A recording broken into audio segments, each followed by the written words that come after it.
Hello সবাইকে, তো অনেক দিন পর ছোট্ট একটা মিনি ব্লগ শেয়ার করছি। তো সন্ধ্যাবেলা তোমাদের দাদাভাই অফিস থেকে চলে আসার পরে একটু রেডি হয়ে বেরিয়েছিলাম হচ্ছে আজকে কেনাকাটি করার জন্য। তো কেনাকাটি বলতে হচ্ছে মামামের জন্য কেনাকাটি করতে, কারণ ওদের রয়েছে এখন গরমের ছুটি আর ওর অনেক কিছু জিনিস কিনতে হবে যেটা হচ্ছে স্কুলের। তো সেটাই কেনার জন্য বেরিয়ে পড়েছি। এখানে দেখো, তো ফার্স্টেই চলে এসেছি দোকানে, এখানে বেডিংয়ে। তো সেখানে এসে মামামের জন্য রেনকোট দেখছিলাম। তো মামাম এই কবছর স্কুলে যায়, বাট ওর জন্য না রেনকোট কিনবো করে আর কেনাই হয় না। কিন্তু জানো তো, এই দোকানে রেনকোটগুলো খুব একটা ভালো চয়েসেবল হচ্ছিল না, মানে কালার পছন্দ হচ্ছিল না, কালারগুলো কীরকম ছিল। যাই হোক, তো এখান থেকে কিন্তু নেওয়া হয়নি। তারপরে আবার স্টেশনের ওপারে গেছি, ওপারে এমনিই যেতাম, বাট এই দোকানটা এই পারেই, ঠিক আছে। তো সেখানেই দেখো আমরা বলাবলি করছিলাম, তারপরে সোজা চলে এসেছি মামামের জন্য জলের বোতল কিনবো আর টিফিন বক্স। তো তোমরা দেখেছো আমি কিন্তু মানে এই পিতল কাঁসার দোকান থেকেই মোটামুটি জিনিসপত্র কিনি, তোমাদেরকে আগেও দেখিয়েছি। তো এখানে দেখো কি সুন্দর রাধাকৃষ্ণটা ছিল।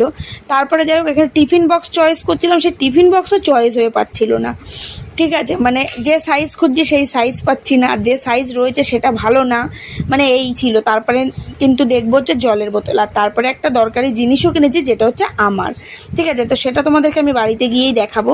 আর এই দেখো, মামামের জন্য এই জলের বোতলটা নেব। তো যেহেতু ও বড়ও হয়েছে আর জলের বোতল লাগে, বাট এটা কি গলায় ঝোলানো হলে ভালো হতো, কিন্তু গলায় ঝোলানো হয়নি, ঠিক আছে। তো কি আর করা যাবে, তো ওই বোতলটাই নিয়েছি। তারপরে এই দিকে চলে এসে লাস্ট মোমেন্টে একটা টিফিন বক্স আর কি পছন্দ হয়েছিল, তো সেটা আর কি নিয়ে নিয়েছিলাম। তো তোমাদেরকে কি কি কিনলাম না কিনলাম সবটাই কিন্তু আমি বাড়ি গিয়ে দেখাবো, ঠিক আছে। কারণ এখন তো পসিবল না সবটা দেখানো। তো এখানে এক এক করে দেখো, এখানে আরেকটা জিনিস দেখে খুব ভালো লাগছিলো, সেটাই আর কি কাকুকে বলছিলাম দোকানে। যাই হোক, তো চলো এখান থেকে এইটা নিয়ে এরপরে যাব কিন্তু মামামের জুতো কেনার জন্য। তো বলতে বলতে দেখো চলে এসেছি জুতোর দোকানের। প্রচণ্ড পরিমাণে না গরম লাগছিল, আর কেন জানি না আমার খুব হাঁটতে কষ্ট হচ্ছিল, যেহেতু আমি কাজ করে উঠে তারপরেই কিন্তু রেডি হয়ে চলে এসেছি, ওই জন্য মনে আরও বেশি কষ্ট হচ্ছিল, কারণ আমার প্রচণ্ড পরিমাণে ঘাড়ে পেন হচ্ছিল। তো কি আর করা যাবে, যাই হোক। তো এখান থেকে জুতো নেব, জুতো নিয়ে আরেকটা জিনিস কেনার জন্য যাব, ঠিক আছে। আর রেনকোট কিন্তু এখন আমরা পাইনি, সেটা আরও দেখবো এইদিকে। তো এখানে স্কুলের জুতোটা নিয়ে নেব।